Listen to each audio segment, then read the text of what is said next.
کمرے کے پیچھے چھپا سچ۔ رات کے 2 بج رہے تھے۔ میں نے کاجل کا ہاتھ پکڑا اور دھیرے سے کہا، مت جاؤ پلیز کاجل، ابھی ان کے کمرے میں جانا نہ۔ لیکن کاجل نے میری ایک نہ سنی۔ اس کی آنکھوں میں عجیب سا خوف بھی تھا اور ضد بھی، جیسے وہ سچ جانے بغیر سانس نہیں لے سکتی۔ وہ آہستہ آہستہ بھائی اور بھابھی کے کمرے کی طرف بڑھی۔ دروازہ آدھا سا کھلا تھا، اندر ہلکی پیلی روشنی پھیلی ہوئی تھی۔ جیسے ہی کاجل نے اندر جھانکا، جو کچھ اس نے دیکھا اس کی سانس حلق میں اٹک گئی۔ بھائی اور بھابھی کے چہرے پر خوف نہیں تھا، ڈر کسی اور کے چہرے پر تھا، ایک ایسے شخص کے جس کا وجود اس گھر میں نہیں ہونا چاہیے تھا۔ کاجل کا دل تیزی سے دھڑکنے لگا۔ میں پیچھے کھڑا تھا، مجھے اندازہ تھا کہ اندر کیا ہو رہا ہے، اس لیے روک رہا تھا، لیکن اب بہت دیر ہو چکی تھی۔ کاجل نے جیسے ہی پیچھے مڑنے کی کوشش کی، اچانک بھائی نے سرد آواز میں کہا، اب تو دیکھ لیا نا، اب واپس جانے کا راستہ نہیں رہا کاجل۔ کمرے میں ایک ایسا راز چھپا تھا، ایک ایسا سمجھوتا، ایک ایسا کھیل جو انسان سے اس کی آواز، اس کی ہمت سب چھین لیتا ہے۔ بھابھی کی آنکھیں نم تھیں، جیسے وہ برسوں سے کسی کے قبضے میں ہو، اور کاجل نے پہلی بار سمجھا اس گھر میں رات کو اندھیرا صرف بجلی نہ جانے کی وجہ سے نہیں ہوتا، کچھ اندھیرے انسان خود پیدا کرتے ہیں۔ اسی لمحے بھائی آگے بڑھا، اس کے قدموں میں ایک بے رحم بھاری پن تھا۔ اب فیصلہ تمہارا ہے، سچ سن کر جینا ہے یا سچ بتا کر مرنا۔ کاجل کا جسم کانپنے لگا، اور میں بس دور کھڑا اسے بکھرتے دیکھ رہا تھا، کیونکہ سچ کبھی بھی بغیر قیمت ادا کیے نہیں ملتا۔ کمرے کے پیچھے چھپا سچ۔ رات کے ٹھیک 2 بجے تھے۔ گھر میں ایک ایسی خاموشی پھیلی ہوئی تھی جو دل پر بوجھ بن کر بیٹھتی ہے۔ میں نے چپکے سے کھڑکی کے پاس بیٹھ کر کاجل کے قدموں کی آواز سنی۔ وہ دبے قدموں سے دالان کی طرف بڑھ رہی تھی۔ میں نے جلدی سے اس کا ہاتھ پکڑا۔ کاجل، مت جاؤ، میں نے کہا نا، نہیں جانا اس کمرے میں۔ کاجل رکی، میری طرف دیکھا۔ اس کی آنکھوں میں ایک ضد تھی جو میں برسوں سے جانتی تھی۔ وہ بات جب تک خود نہ دیکھ لے ماننے والی نہیں تھی۔ مجھے دیکھنا ہے، میں ڈرنے والی نہیں۔ اس نے اپنا ہاتھ چھڑایا اور آگے بڑھ گئی۔ گھر کے اس حصے کی طرف جانے سے لوگ دن میں بھی گھبراتے تھے، لیکن کاجل اسے جیسے نیند ہی کہیں کھو گئی تھی۔ کچھ دنوں سے وہ بدل گئی تھی، جیسے اسے لگتا ہو گھر میں کچھ غلط ہو رہا ہے، کوئی سچ چھپا ہوا ہے، کوئی راز جو اسے بیکارتا ہے۔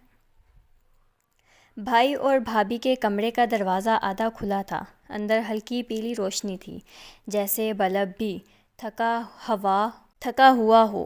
کاجل نے آہستہ سے دروازے کو دھکیلا۔ میں نے بیچ میں سے اس کے کندھے کو چھوا۔ کہا تھا نا، مت جاؤ، لیکن بہت دیر ہو چکی تھی۔ جیسے ہی اس نے اندر دیکھا، اس کے جسم میں ایک سرد لہر دوڑ گئی۔ میں نے اس کے چہرے پر حیرت، خوف اور بے یقینی سب دیکھا۔ بھائی، بھابھی اور ایک تیسرا آدمی، وہ آدمی جو اس شہر میں مر چکا سمجھا جاتا تھا، جس کے بارے میں کہا جاتا تھا کہ وہ حادثے میں جل کر ختم ہو گیا تھا، جس کا نام لینے پر بھی لوگ خاموش ہو جاتے تھے۔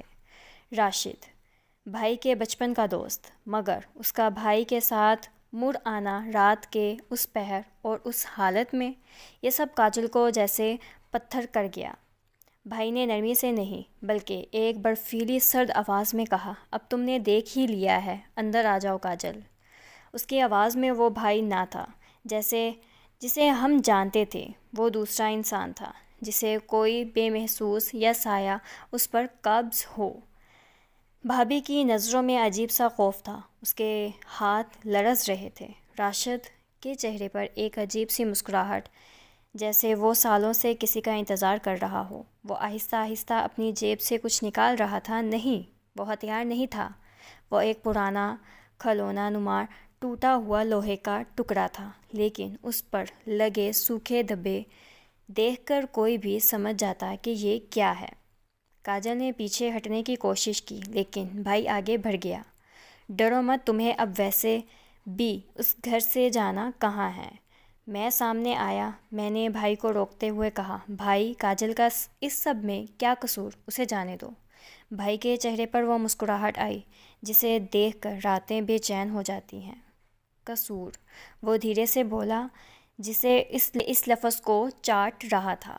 جو سچ دیکھ لے اور زندہ رہے وہ قصوروار ہوتا ہے۔ کاجل کی سانسیں پھولنے لگی۔ میرا دل تیزی سے دھڑک رہا تھا۔ کمرے میں ایک ایسا دباؤ تھا جیسے ہوا بھی ڈر گئی ہو۔ بھابھی نے کانپتے ہاتھوں سے آہستہ سے کہا، کاجل، یہاں سے چلی جاؤ ابھی پلیز۔ لیکن دروازے سے نکلنے کی کوشش کاجل نے کی ہی تھی کہ راشد آگے آ کر کھڑا ہو گیا۔ جانا کہاں ہے اسے؟ راشد نے بڑے آرام سے کہا، جسے بات کوئی دلچسپی والی ہو۔ کاجل نے کانپتی آواز میں پوچھا، یہ سب کیا ہے؟ یہ آدمی کون ہے؟ بھائی کیوں چھپا رہے ہیں اسے؟ بھائی نے کرسی کھینچی، بیٹھ گئی جیسے محفل جمائی ہو۔ یہ سب راز اس دن سے شروع ہوا جب ہم نے سوچا تھا کہ پیسہ سب کچھ بدل دیتا ہے۔ وہ آہستہ آہستہ بولا، جو کھیل ہم نے شروع کیا تھا وہ ابھی ختم نہیں ہوا، اور تم غلط وقت پر غلط جگہ آ گئی۔ میں نے ساری ہمت جٹائی، بھائی کاجل کو چھوڑ دو، میں تمہاری مدد کر دوں گا، بس اسے جانے دو۔ راشد ہنسا، تالی بجائی، یہی تو مزہ ہے، تم لوگ ابھی بھی سمجھ نہیں رہے کہ کھیل ہاتھ سے نکل چکا ہے۔ بھابھی نے اچانک زور سے رونا شروع کیا۔ میں تھک گئی ہوں، میں نہیں کر سکتی اب۔ بھائی نے غصے سے اس کی طرف دیکھا۔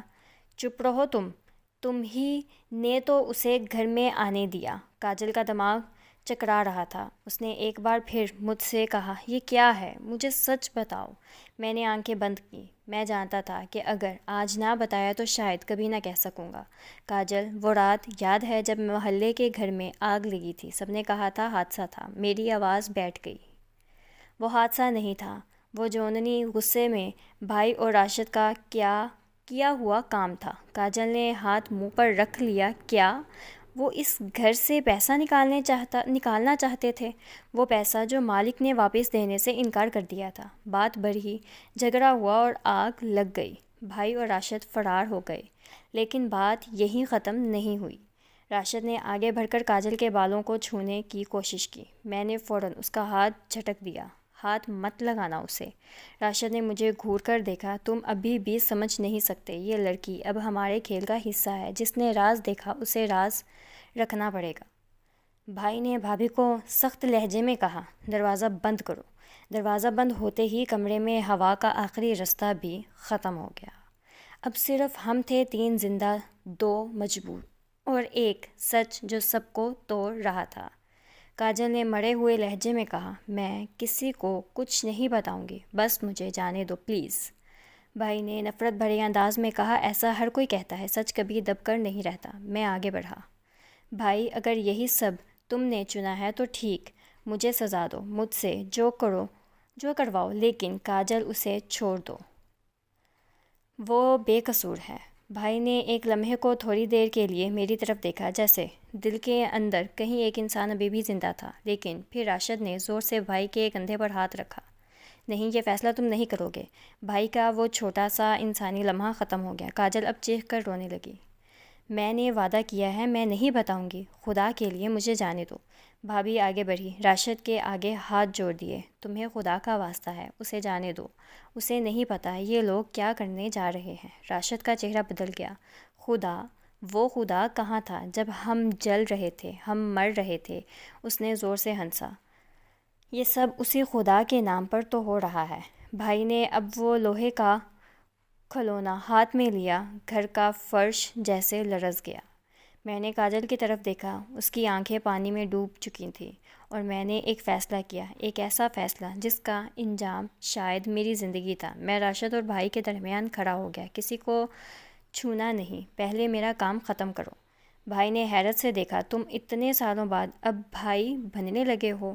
نہیں، میں نے آہستہ کہا، میں انسان بننے کی کوشش کر رہا ہوں۔ راشد آگے بڑھا، لیکن اسی وقت بھابھی نے پیچھے سے زور سے کھڑکی کھولی، ہوا کا جھونکا آیا، اور اسی جھونکے کے ساتھ باہر کے درخت کی ٹہنی تیزی سے اندر گری۔ راشد چونکا۔